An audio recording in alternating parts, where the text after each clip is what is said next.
been in the news recently for two reasons. He's rejoined the so-called Gang of Six negotiations over the debt in the Senate, which he had left earlier, and also announced his own $9 trillion debt schematic. And we're going to talk to him about all this and where things stand. Senator, the headlines this morning suggest that if there's a deal being crafted between the Speaker and the President, that your Democratic colleagues in the Senate are really angry about being excluded from it. People are watching this myriad of discussions, all kinds of plans. Help people understand where things are right now. Well, you know, Susan, I really don't know where things are, but you know, this faint hurt that you're not in the middle of it. First of all, you don't know what they've negotiated. If they've negotiated something that they could agree to, why would they complain? Yeah, I mean, it's just the whole Washington silliness of complaining because you don't know what's going on. Nobody knows what's going on except the principals in the room. And when they come to something they think that they can build a case for on both sides, they'll put it out there. You know, that was the part of the Gang of Six stuff, is just trying to get something moving, to get us off dead center and moving. And so I think, you know, I think it's fall complaint. They should be, you know, listening. Maybe they need to offer something themselves. That's been the problem, is we haven't had any offers. What we've seen is the Republicans negotiating with themselves and offering multiple things. We've got a bill on the floor today in the Senate that they're going to table that actually fixes the problem, raises the debt limit, and they don't want to vote on it, so we're going to table it. So I think it's all political posturing. You've been here enough years that you know that frequently this town works to the brink and then finds deals at the last minute. Is there anything different about this time? Do you think a deal will be done? I certainly hope so. The risk for us, every American, is if we don't get a deal done, I think it's going to cost us 0.5%. Even if we got a deal done 10 days later, I think it costs us 0.5%, and that's $75 billion a year. I mean, in terms of the damage to our credit. Increased interest costs, yeah. So I think we need to do it. I mean, you have to ask what the problem is. The problem isn't the negotiation between Republicans and Democrats. It's not between the President and the Speaker. The problem is, for us to maintain our debt rating, we have to have a program that cuts about $4 trillion at a minimum over the next 10 years. And every interest group, I was listening to your calls beforehand, every interest group says they don't want anything touched. But the fact is everything's going to get touched, and we ought to be honest and say everybody's going to sacrifice, and everybody that's comfortable right now with their benefit is going to be a little less comfortable if we're all, as a country, going to get out of it. I want to go micro as opposed to macro. We had a number of callers, and you may have heard some of them, talking about Congress should take the lead. Congress should cut its own expenses. Congress should cut its own salary. I have a Washington Post story suggesting by Walter Pincus this week, Coburn's cut, Congress should lead by example. What are you saying about what Congress should do itself? Oh, cut our expenses 15%, freeze everything in terms of salaries. Actually, there wouldn't be anything wrong for us to decrease our salaries till we got the budget balanced. I mean, I've proposed that for a long time. But specifically in that $9 trillion, cut our expenses back 15%. We cut them back 5% this year. Cut them back another 15%. And in other words, make us have to do some of the hard. Our budgets are ludicrous. I mean, I turn back $500,000 to $600,000 every year. You know, it's money. And your allocated money that you don't spend. Yeah, I don't need. I mean, and what you have to ask is if I can do that, can't everybody? And that's 20% of my budget. Your $9 trillion plan that you've proposed, where do you think it will go? Well, it's certainly not going to be one of the proposals that the negotiators are considering now. My hope, look, this is the first time anybody's taken a look at the entire government and researched what GAO has said, the congressional research has said, what the different individual inspector generals have said, what OMB has said, plus what we've done our own research, and said, gosh, given all these facts, common sense would say you would do this. And so there's 3,000 references in there to studies on our recommendations that we've made. And so I hope it becomes a place where people go to try to find out information about what we can cut. And we could have done more. I mean, Gordon England just recently said you could easily cut 14% out of the Pentagon. Now, he's been over there a long time, and his assessment is that you could cut 14% of the civilian payroll out of the Pentagon. That's, you know, that's $150 billion over 10 years. That's a lot of money. Hope you don't think this question is naive, but why can't Washington cut? Because it's not naive. Washington doesn't cut because politicians care more about getting reelected than they do about the best interest of our country. That's why Washington doesn't cut, and that's a Republican problem and a Democrat problem. But does it come from the public who is saying? No, it comes from a lack of courage to stand up and do the best right thing for our country. When you're through up here, and you look back and the country's belly up, and you say, well, I got reelected. Reelected to what if you've ruined the country? And so, you know, I think the problem, I'm outspoken on this. A lot, my colleagues disagree. I believe careerism is killing us. I think term limits and a balanced budget amendment, a term limits amendment to the Constitution and a balanced budget amendment would fix everything that's wrong with Washington. Well, you answer this Twitter questioner who asked, would you vote for the House GOP constitutional amendment for a balanced budget and in a recession? Yes, because it will take a period of time for that to move through the states. We have to be careful how fast we cut, but we need to cut, and we need to cut quickly. Otherwise, we're kind of in between two lanes. If we don't cut quickly enough, we're going to have the amount we cut in offset with increased interest costs. If we cut too fast, I mean, we can cut fast, but if we cut too fast, then we'll have a negative impact on our economic growth. So we have to go down that lane.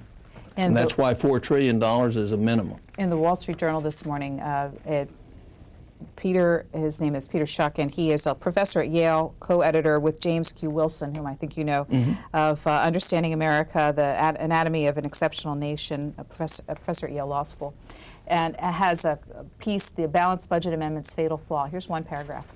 I can think of no other law that would empower judges to exercise more political and policy-making discretion than a balanced budget amendment. It would quickly realize every conservative's fears of an imperial judiciary that legislates from the bench, even if the courts simply did their job and did not grasp for that power. Well, that's fine, but you know, we still have a balance of power. If you have one of our problems is judges legislating from the bench today should be impeached because they violated their oath. There's a balance to that. The fact is you will never control Washington with today's politicians until you put a bridle and a bit in their mouth that says you can't spend money you don't have. It won't happen.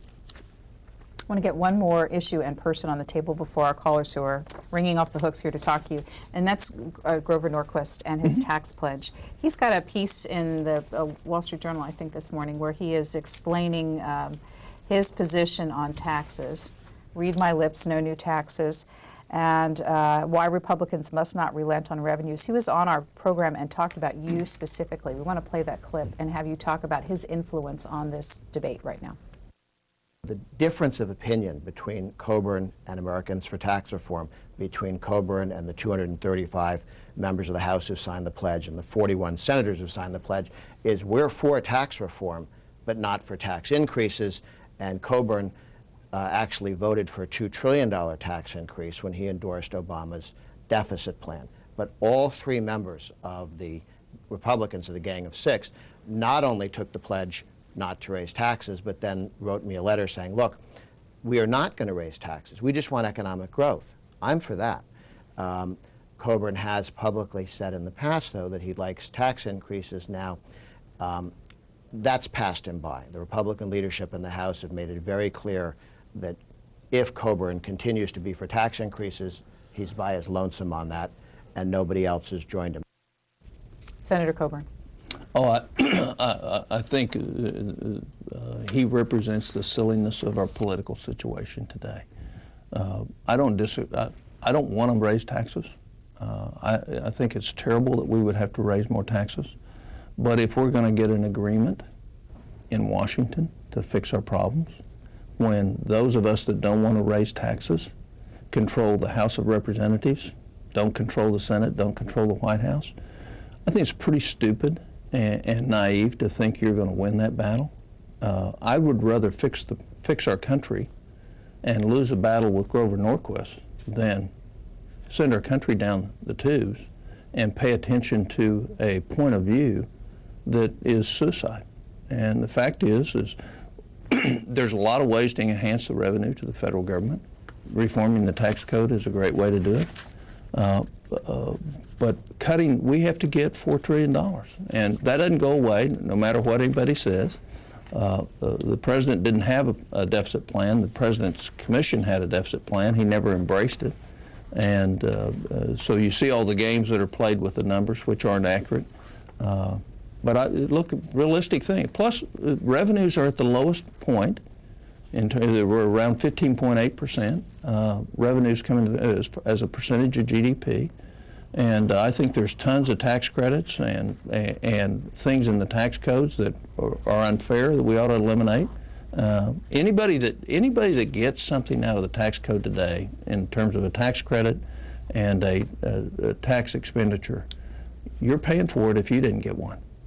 So it's a matter of shifting costs around. But if you don't have a special deal on the tax code that you can take advantage of, you're actually paying more taxes, no matter what tax bracket you're in.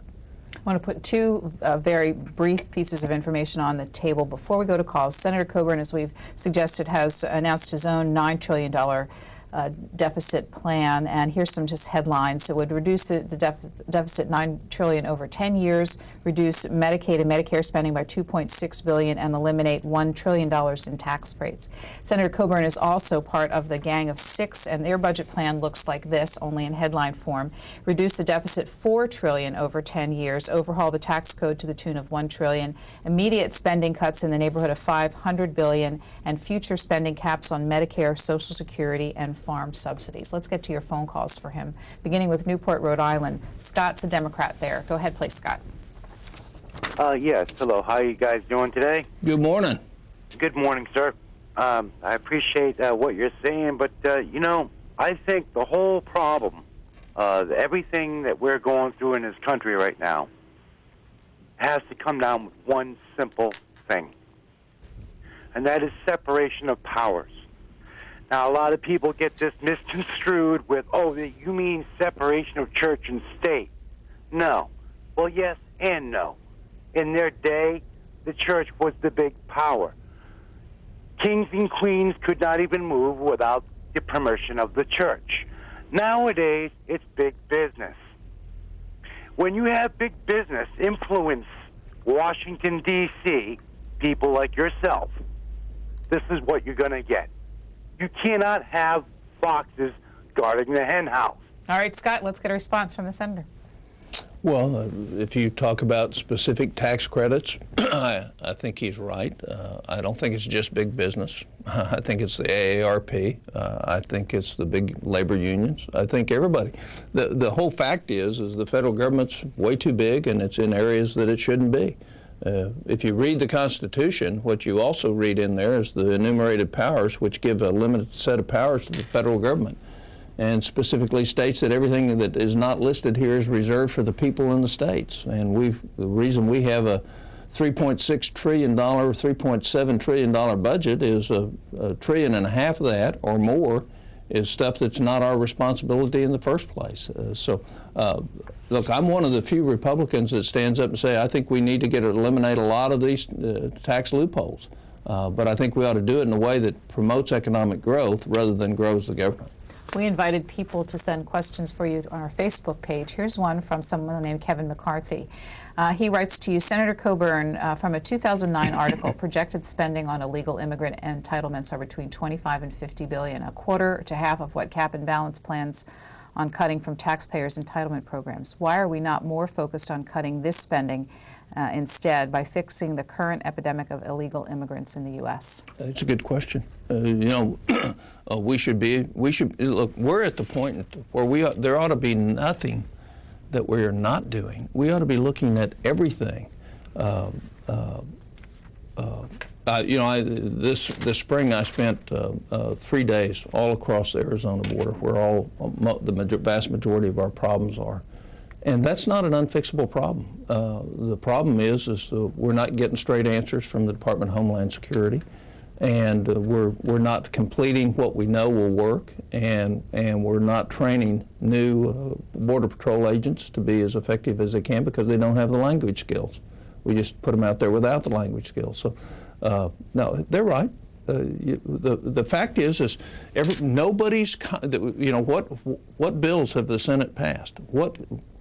What action has the Senate? The Senate hadn't done anything this year because the leader of the Senate doesn't want his members to have to take any votes because there's an election coming up in 18 months. That's crazy. We haven't had a budget in 2.5 years. The reason we haven't had a budget, not because they can't put one together, is they don't want their members to have to cast a vote that might be cast in a way that might hurt them in an election. And the point is what were we sent up here for? Make decisions, go home and defend them. If your constituency doesn't think you did the right thing, then you need to be replaced. Killingsworth, Connecticut. Charles is a Republican there. You're on for Senator Coburn. Good morning. Oh, good morning, Susan. Good morning, Senator. Good morning. Susan, just a quick suggestion. I wish you'd add Investors Business Daily to your list of newspapers. Okay. Thanks. Senator, I wrote you lately promising that if they drafted you, you'd get at least one vote from Connecticut. But beside that, I had an income tax proposal.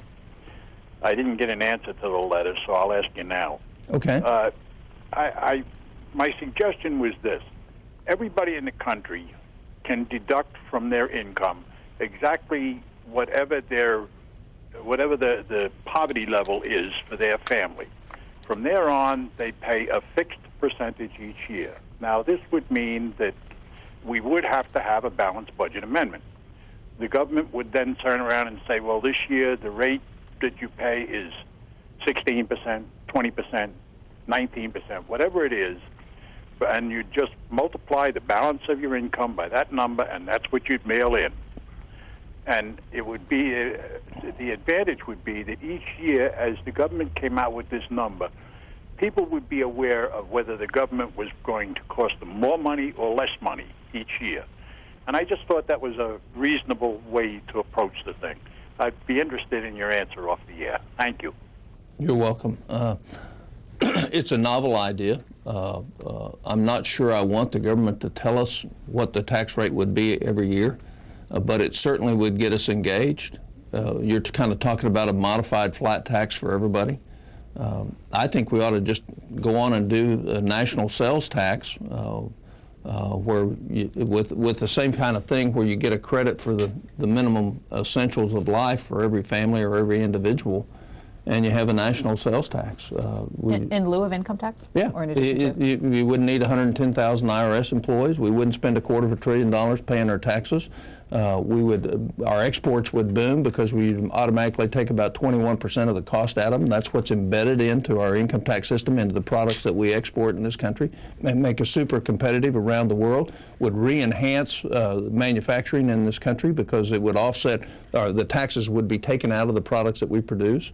A great way for us to actually grow our economy and put some renewal to it. That's what I believe we should do. It's simple. Every time you buy something, people say, well, people will barter. Well, they barter now. We got $300 billion a year that people don't report in income taxes that we should be collecting. So, I mean, everybody's going to sneak around taxes one way, but that would certainly be a cheaper, more direct, and everybody could know what it costs. This viewer, Monty Laban, asks, can some of the federal government's functions be delegated to states, thus reducing the federal government's financial burden? Sure.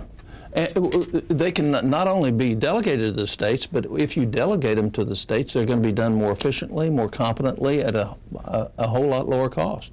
An example, perhaps? Education. We've spent $2.6 trillion since the Department of Education has been opened. We have bureaucrats in Washington telling teachers and administrators in Oklahoma how to take care of kids, what to do for kids who have no concern whatsoever on them. And when you look at the metrics, Susan, of the success of our educational system since the department, there's not one parameter that's better. So why not take that money and just send it to the states and let the states do what they do better than we do. You know, it's interesting. You can be a teacher in Oklahoma, and as far as the Department of Education is concerned, you don't know what to do. But you can move that same teacher up here to become a bureaucrat, and all of a sudden she's empowered to tell everybody what to do, with no difference in training. That doesn't fit. And the fact is we've lost local control of our schools and our educational system. We've lost our educational advantage, and it needs to be returned to the states. And we do that in the $9 trillion.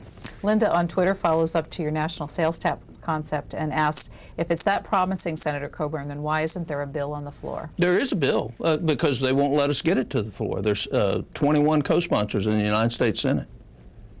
Chairman Baucus won't let it come through the Committee on Finance. Pinehurst, North Carolina, for Senator Coburn. Francis, an independent there. Go ahead, please, Francis. Yes, Senator, I admire